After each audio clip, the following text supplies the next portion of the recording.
Hello दोस्तों, नमस्कार। आइए स्टार्ट करते हैं सेशन नंबर 14। वोकैबलरी के 13 सेशंस जो प्रीवियस सेशंस हैं वो देखने के लिए आपको एक प्लेलिस्ट में जाना है। प्लेलिस्ट का नाम है वोकैबलरी न्यू 2024। वहाँ से आप पिछले सारे सेशंस वोकैबलरी के देख सकते हैं। ये क्लास हमारी मंडे टू संडे मीन्स 7 दिन वीक में हो रही है। शाम को 5:30 बजे ये क्लास आप देख सकते हैं और जो भी मैं पढ़ाता हूँ उसका स्क्रीन PDF आप प्राप्त कर सकते हैं टेलीग्राम चैनल आशीष क्लासेस से, जिसका लिंक आपको डिस्क्रिप्शन में दिया हुआ है। क्या अप्रोच है इस सेशन का? थोड़ा सा अलग प्रकार का सेशन है।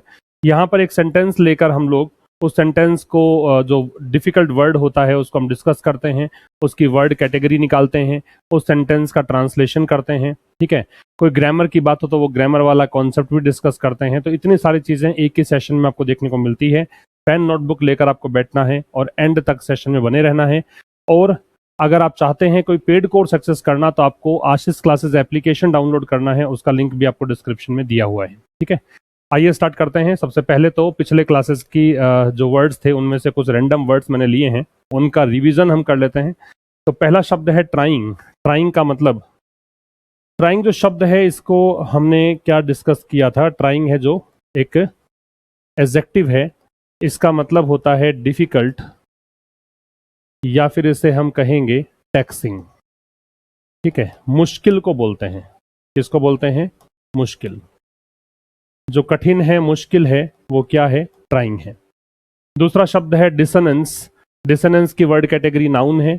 इसका मतलब होता है लैक ऑफ हार्मनी, सामंजस्य की कमी, या फिर आप इसे डिसएग्रीमेंट कहते हैं, मीन्स असहमति, या फिर हम इसे कहते हैं डिस्कॉर्ड, झगड़ा, कलह। ये सब इसके मतलब होते हैं किसके? डिसोनेंस के। डिसोनेंस इसका प्रोनाउंसिएशन है। इनफर्म है वो एडजेक्टिव है। इनफर्म का मतलब हमने पढ़ा है वीक कह सकते हो, या हम इसे फ्रेल कह सकते हैं, या फिर हम इसे कह सकते हैं फीबल, कमजोर। और फिजिकली जो कमजोर होता है उसको हम बोलते हैं क्या? इनफर्म। लोन है, ये भी एक एडजेक्टिव है। इसका मतलब होता है सिंगल, या फिर इसे कहते हैं सॉलिटरी।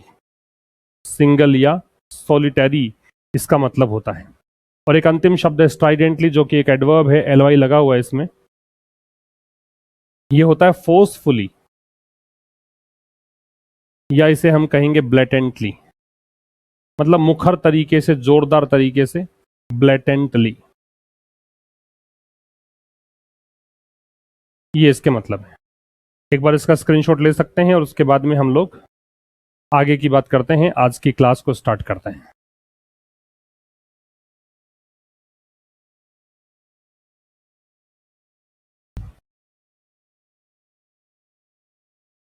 ठीक है सर, अब देखिए पहला शब्द हमें कौन सा देखना है?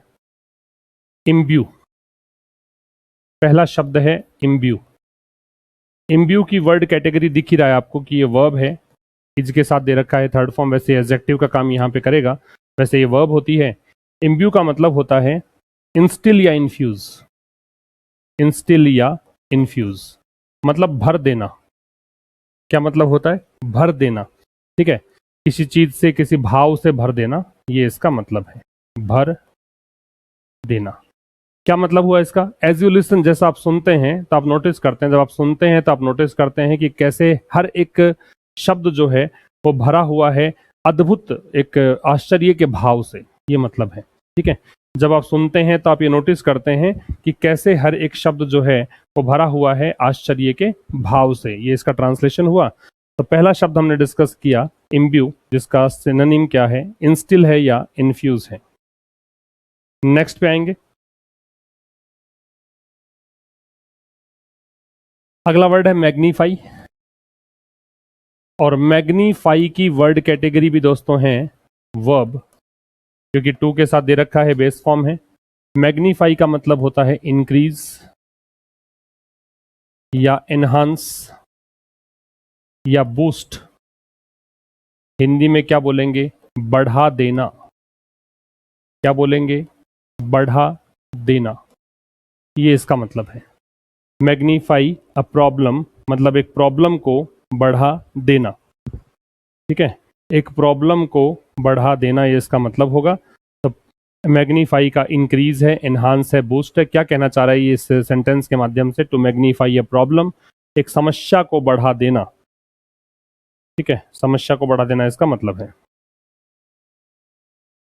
नेक्स्ट, प्रिज्यूम्बली। प्रिज्यूम्बली, प्रोनाउंसिएशन भी सुनते चलना। प्रिज्यूम्बली ये एडवर्ब है, एलवाई एंडिंग है, इसलिए मान सकते हो। और प्रिज्यूम्बली का मतलब होता है लाइकली या प्रोबेबली। या तो कहेंगे लाइकली, या कहेंगे प्रोबेबली, या कहेंगे पॉसिबली। लाइकली, प्रोबेबली, पॉसिबली, संभवतया। क्या मतलब होगा? संभवतया। क्या कहना चाह रहा है? दिस स्पेयर, स्पेयर का मतलब होता है जो भाला होता है उसको हम स्पेयर बोलते हैं। तो जो भाला है वो अनुमानित तौर पर मर्डर वेपन है, मतलब हत्या इससे की गई थी, ये मर्डर के लिए वेपन के रूप में यूज किया गया था। तो लाइकली, प्रोबेबली और पॉसिबली ये होता प्रिज्यूम्बली के सिनोनिम्स। ठीक है।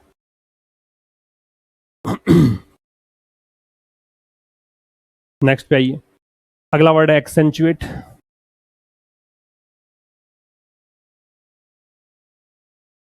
एक्सेंचुएट की वर्ड कैटेगरी वर्ब है, क्योंकि टू के साथ दे रखा है तो इन्फिनिटिव बनेगा ये।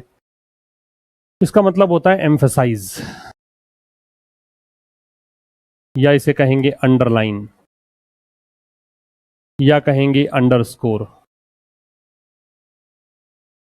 इन सभी का मतलब होगा जोर देना, किसी चीज को स्पष्ट कर देना, किसी चीज के महत्व को रेखांकित करना, ये सब मतलब है। तो शी यूजेज मेकअप, वो मेकअप का इस्तेमाल करती है किस लिए? अपनी ब्यूटीफुल आईज को एक्सेंचुएट करने के लिए, कि उसकी सुंदर आंखें और बेहतर तरीके से दिखें।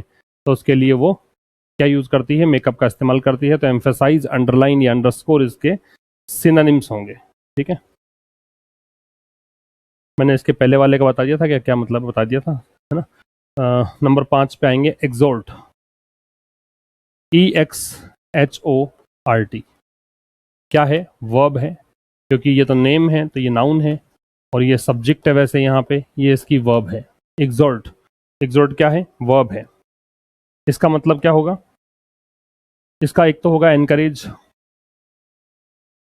या इसका मतलब होगा स्पर। ठीक है, प्रेरित करना इसका मतलब होता है।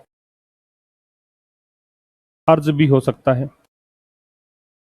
अनकरेज, स्पर या अर्ज, प्रेरित करना इसके हिंदी मतलब होगा, और इंग्लिश में एनकरेज, स्पर या अर्ज। क्या कहना चाह रहा है? Kennedy exhorted his listeners. Kennedy जो है, उस नाम का व्यक्ति जो है, उसने अपने श्रोताओं को प्रेरित किया, किस लिए? कि वो हिंसा से दूर रहें, इस चीज के लिए प्रेरित किया। ये मतलब है किसका? एक्सोर्ट का। नेक्स्ट पे आएंगे, डायरेलिक्शन। तो डायरेलिक्शन जो वर्ड है, इसकी वर्ड कैटेगरी है नाउन। डायरेलिक्शन का मतलब होता है नेग्लेक्ट, नेग्लिजेंस कह सकते हो, फेलियर कह सकते हो। उपेक्षा होती है, काम करने की उपेक्षा है, कार्य की उपेक्षा है, किसी काम कर्तव्य की उपेक्षा है, उसको बोलते हैं क्या? डायरेलिक्शन। डायरेक्शन ऑफ ड्यूटी, कर्तव्य की उपेक्षा, इज अनपार्डनेबल, वो क्षमा योग्य नहीं है। देखिए, एबल जहां लगता है वो एडजेक्टिव होते हैं, तो ये एडजेक्टिव है। पार्डनेबल का ऑपोजिट है, ये एंटोनिम है अनपार्डनेबल। तो वो क्षमा योग्य नहीं है इन दिस कंपनी, इस कंपनी में। अगर आप काम की उपेक्षा करेंगे तो इस कंपनी से आपको निकाल दिया जाएगा, ऐसा मान लो। इसमें आपको क्षमा नहीं की जाएगी, ऐसा मान लो। ठीक है, नेक्स्ट पे आइए, अरे। अरे जो है ये नाउन है। अरे का सिनोनिम होता है अरेंजमेंट, कह सकते हो। अरे मतलब क्या होता है? अरेंजमेंट कह दो, व्यवस्था, है ना।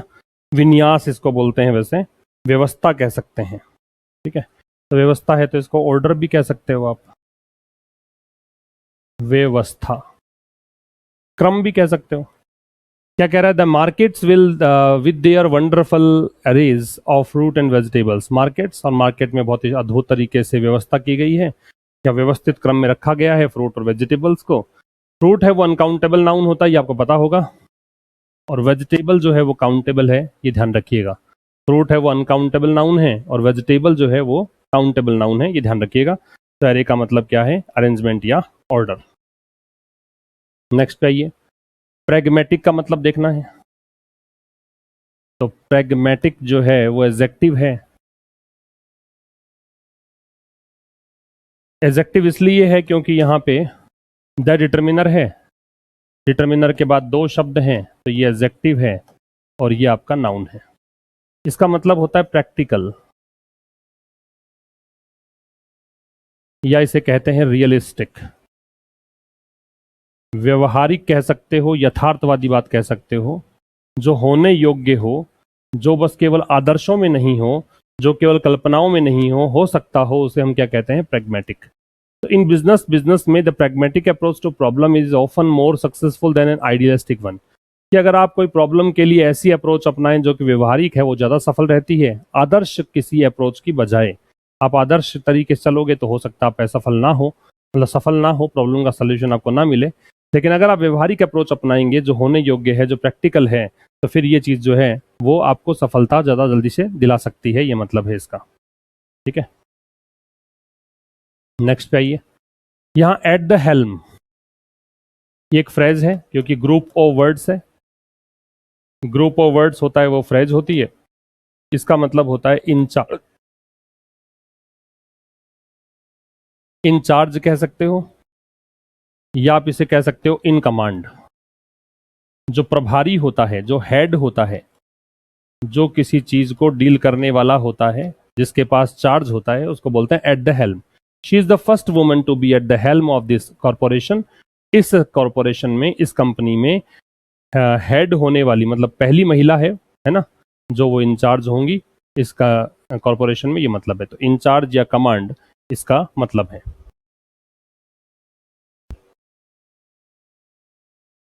ठीक है, नेक्स्ट है फ्रॉड। और फ्रॉड के साथ विद लगेगा, ये ध्यान रखिएगा। फ्रॉड अपने साथ में विद लेता है, ये बात आप यहां से सीख सकते हैं। फ्रॉड है वो एडजेक्टिव है, इसका मतलब होता है फुल ऑफ, या इसका मतलब है फिल्ड विद। ये जो है, मतलब आप यूं मानिए कि एक नेगेटिव चीजों से भरा हुआ है, इस तरह का मीनिंग देता है। भरा हुआ, लेकिन किससे भरा हुआ? नेगेटिव चीजों से भरा हुआ हो, उसे हम बोलते हैं फ्रॉड विद। तो the negotiations have been fraught with difficulties, problems right from the start. तो नेगोशिएशंस जो थे, विचार विमर्श जो था, बातचीत जो चल रही थी, वो भरी हुई हैं समस्याओं से शुरू से ही, ऐसा है, ये इसका मतलब है। तो फुल ऑफ या फिल्ड विद। अब हम एक बार क्विक रिवीजन कर लेते हैं जो भी हमने पढ़ा है। तो पहले ट्राइंग शब्द था। ट्राइंग का मतलब मैंने आपको बताया कि ट्राइंग जो होता है वो डिफिकल्ट या टैक्सिंग होता है, एडजेक्टिव है। डिसोनेंस है वो नाउन है, लैक ऑफ हार्मनी, डिसएग्रीमेंट या कॉन्फ्लिक्ट है। इनफर्म है, इनफर्म का मतलब मैंने बताया आपको कि कमजोर होता है शारीरिक दृष्टिकोण से, तो फीबल, फ्रेल, वीक, ये सब होता है। लोन एडजेक्टिव है, इसका मतलब सोलिटरी या सिंगल होता है। फिर एक वर्ड है आपके पास स्ट्राइडेंटली, ये एडवर्ब है, इसका मतलब होता है ब्लेटेंटली या फोर्सफुली। फिर पहला शब्द था इम्ब्यू, ये वर्ब है, इसका मतलब इंस्टिल या इन्फ्यूज है। फिर दूसरा वर्ड था मैग्नीफाई, ये भी वर्ब है, इसका मतलब इंक्रीज, एनहांस या बूस्ट है, बढ़ाना होता है। तीसरा शब्द है प्रेजेंबली है, वो एडवर्ब है, इसका मतलब लाइकली या पॉसिबली या प्रोबेबली है, संभवतया है। फिर अगला शब्द है एक्सटेंचुएट, ये वर्ब है, इसका मतलब है बढ़ाना, मतलब किसी चीज को इंपॉर्टेंस पर जोर देना है, तो एम्फेसाइज, अंडरलाइन या अंडरस्कोर इसको बोलते हैं। फिर अगला है एग्जॉर्ट, ये अर्ज या एनकरेज को बोलते हैं, प्रेरित करने के लिए वर्ड यूज करते हैं। ठीक है, एग्जॉर्ट। फिर अगला वर्ड है डेरिलिक्शन, ये नेग्लेक्ट या नेग्लिजेंस या फेलियर होता है, कर्तव्य की उपेक्षा। फिर शब्द है एरे, एरे अरेंजमेंट को बोलते हैं, ऑर्डर को बोलते हैं, व्यवस्था या क्रम। अगला शब्द है वो प्रैग्मेटिक, प्रैक्टिकल या रियलिस्टिक होता है, एडजेक्टिव है, व्यवहारिक। फिर अगला शब्द है एट द हेल्प, ये फ्रेज है, इसका मतलब इंचार्ज या इन कमांड है, प्रभारी होना। और एक अंतिम शब्द हमने डिस्कस किया फ्रॉड, ये एडजेक्टिव है, फ्रॉड के साथ विद लगता है। फुल ऑफ या फिल्ड विद, इसका मतलब है नेगेटिव चीजों से भरा हुआ होना, ये हो सकता है। ये था दोस्तों सेशन नंबर 14। अब मुलाकात होगी सेशन नंबर 15 के थ्रू कल ठीक शाम 5:30 बजे। तब तक के लिए नमस्कार, थैंक यू वेरी मच।